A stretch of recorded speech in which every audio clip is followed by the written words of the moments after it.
Exercise number 134. Ready? Start.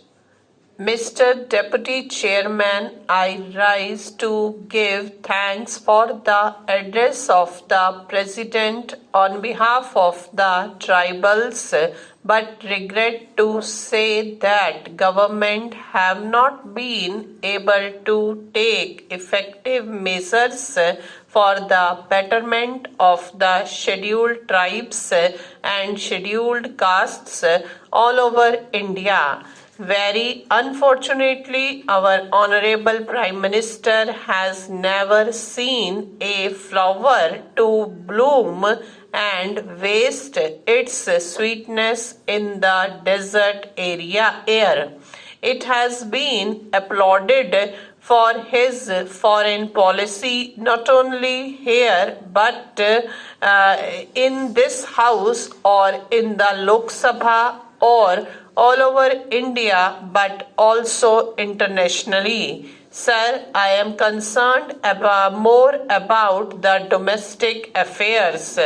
I have got some bitter remarks to make against the Home Ministry, and I am very fortunate that the Honorable Minister for Home Affairs is here. Under the Constitution, the Tribes Advisory Council was meant to be in operation, but unfortunately, the Honorable Home Minister has failed to see that this has not been implemented in the right spirit and in right earnestness.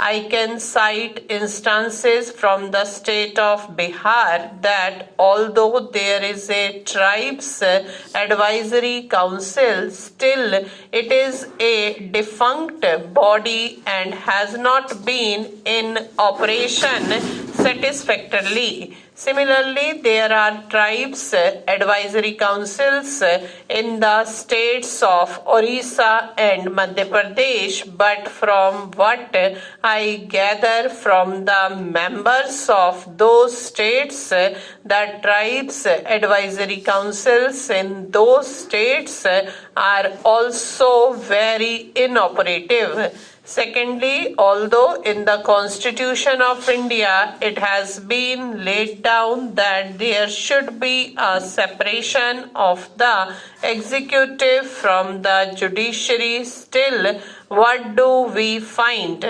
In almost all the tracts and territories inhabited mostly by the scheduled tribes, this system is still prevalent today. There, the governments have not been able to separate the judiciary from the executive, with the result that sub-deputy, deputy magistrates and district magistrates are functioning not only as executive officers but they also exercise the judicial powers. And I am convinced that most of the state governments and especially the ruling party, the Congress party, is utilizing all its executive officers to suit their own purpose. I must say frankly, to increase the strength of the Congress party in the tribal territories, because they have got a separate tendency.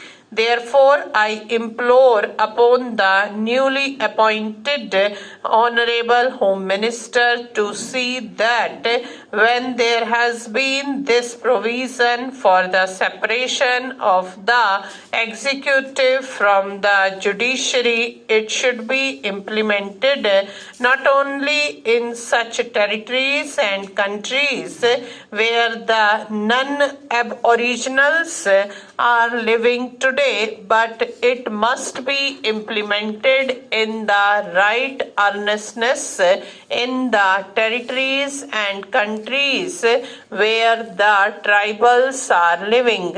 My last submission is that unless there is a separate ministry to look after the scheduled tribes and scheduled castes, I do not think that the Honorable Minister for Minority Affairs and the Honorable Minister for Home Affairs have got any time whatsoever to look to the needs of the tribals and the scheduled castes.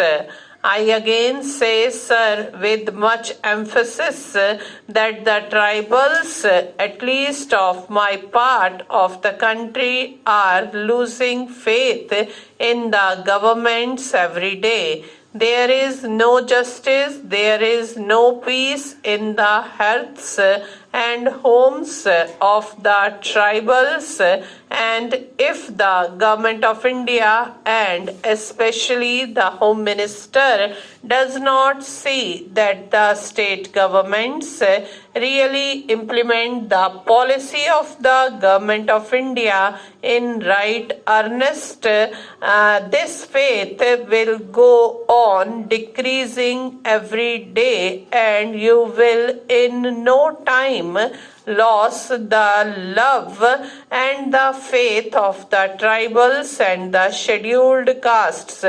Mr. Vice Chairman, I rise to heartily support the motion of thanks which was moved yesterday. Before I come to the President's speech, I want to mention that we who witnessed Shri Kidwai's work fully realized his sense of judgment, his courage, his daring and dashing, which revolutionized our postal services in the face of all odds and opposition to such an extent that some of the countries of Europe sent their experts to India to see how it was done.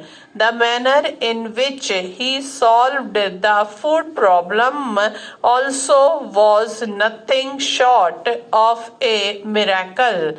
Today we do miss him because we have pledged ourselves to the establishment of a welfare state conforming to a socialist pattern.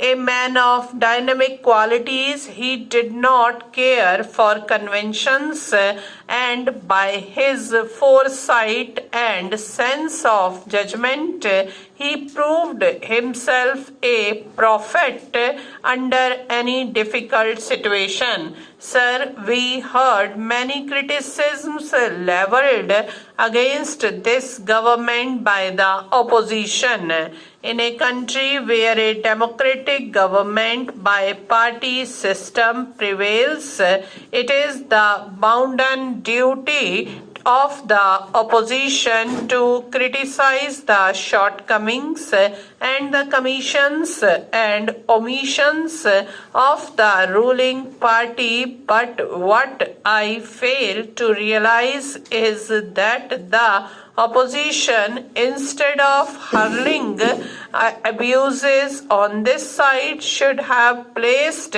before us certain constructive alternative programs.